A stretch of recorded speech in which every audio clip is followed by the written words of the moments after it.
In this video, I will discuss many of the common seaming defects that are present in inflatables. This is a follow-on to my Common Seaming Techniques video. Check out that video if you have not seen it before. I will leave a link in the description below and the card above. I would guess that around 20 to 25% of the inflatables I have received contain some minor factory defect that results in a leaky toy. Almost all of these defects are related to seaming issues. To start off this list, I will discuss the simplest and most common seaming defect, and that is a miss. This defect is most prevalent on high-volume, very cheap inflatables, where inflation testing is simply not feasible. A miss occurs when the edge of the vinyl to be welded, or the welding iron, are simply misaligned, causing the edge to not be fully sealed. This will typically result in a large eye-shaped hole forming on the seam. I recently received a large 8-foot beach ball that had a 1-inch length of seam that had simply been missed. It was just not welded together. Here is an example of a miss on a pinch seam. The second most common defect comes next. It is a wrinkle. When a wrinkle is welded into a seam, the inflatable will often remain sealed and pass an inflation test. A wrinkle can be considered a latent defect, as it will frequently result in a leak later. I like to inspect for seam wrinkles and preemptively patch them, preferably internally, before they become a leak. Wrinkles are easy to spot and address. Here's an example of a small, harmless wrinkle. The next defect I will discuss is actually two. Both cold welds and contamination cause the same failure mode.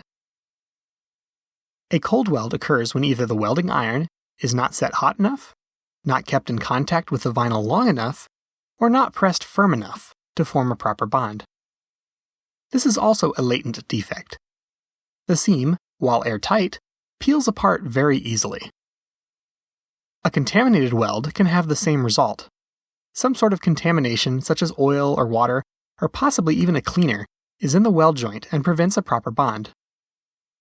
Now, the clothes iron I am using to show these demonstrations really doesn't get hot enough to properly weld vinyl, and thus most of what I am showing you is cold welded. Next up is the opposite of a cold weld, and that is a burn, or hot weld. If the welding iron is left on too long, set too hot, or pressed too hard, it can result in the seam being overly thin and thus weak. This is sometimes accompanied by actual discoloration of literally burning the vinyl. My clothes iron here, as mentioned, doesn't really get hot enough for melting vinyl, so I will have to press the seam for a long time to replicate this defect. In my example, there is a bit of a thin spot that tore, but most of the seam was just cold welded. Here's an example where welding in a factory reinforcement resulted in a thin spot that has torn. Finally, the last seam defect I will discuss is FOD, that is foreign object debris. This most commonly affects lapped seamed inflatables. A grain of sand or other debris gets caught in the lap seam during welding. I am using gravel pieces in my example, as a grain of sand is too small to see on camera.